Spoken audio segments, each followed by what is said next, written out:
आर.टी admission 2026-27 तर पालक वर्गाने इथे आता लक्ष द्यायचं आहे की अंतिम मुदत ही 8/5/2026 होती आणि आज बऱ्यापैकी पालकांनी ॲडमिशन केले आहेत, पण अजून बरेचसे पालक असे आहेत की त्यांनी आपली ॲडमिशन प्रक्रिया पूर्ण केली नाही। इथे आपण आर.टी.च्या डॅशबोर्डवरती बघायचं आहे की एकूण ॲप्लिकेशन 2,89,286 होते। 1,05,811 एकूण सिलेक्शन आहेत। 86,034 पालक वेटिंगमध्ये आहेत। 78,594 पालकांनी आजपर्यंत आपल्या पाल्याचे ॲडमिशन पूर्ण केले आहे। म्हणजे जर इथे आपण सहज बघू शकत आहात की ह्या आपण टोटल नंबर ऑफ सिलेक्शन्स मधून आपण ही आकडेवारी वजा करायची आहे, तर साधारणपणे 27,217 पालक अजूनही ॲडमिशन घ्यायचे आहेत आणि 27,217 आर.टी जागेंच्या अगेन्स्ट 86,034 पालक वेटिंगमध्ये आहेत।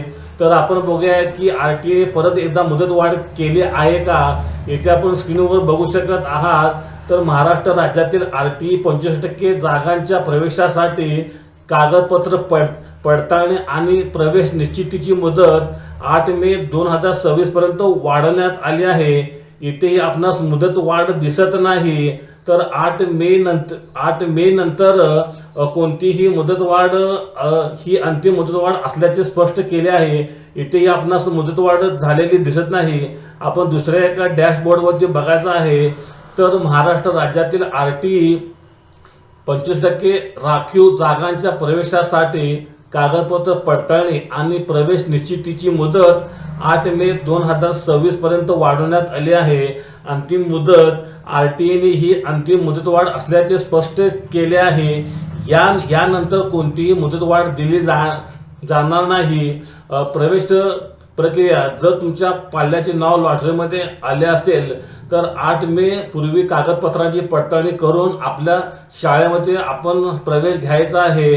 अनेक ठिकाणी आपल्याला पसंतीच्या शाळा न मिळाल्यामुळे पालकांनी वेळेत कागदपत्र न पोच केल्यामुळे जागा शिल्लक आहे। तर आता आपण शेवटी बघूया की मुदतवाढ झालेली आहे का। तर महाराष्ट्र राज्यातील आर.टी 25% राखीव जागांच्या प्रवेशासाठी कागदपत्र पडताळणी आणि प्रवेश निश्चितीची मुदत 8 मे 2026 पर्यंत वाढवण्यात आली आहे।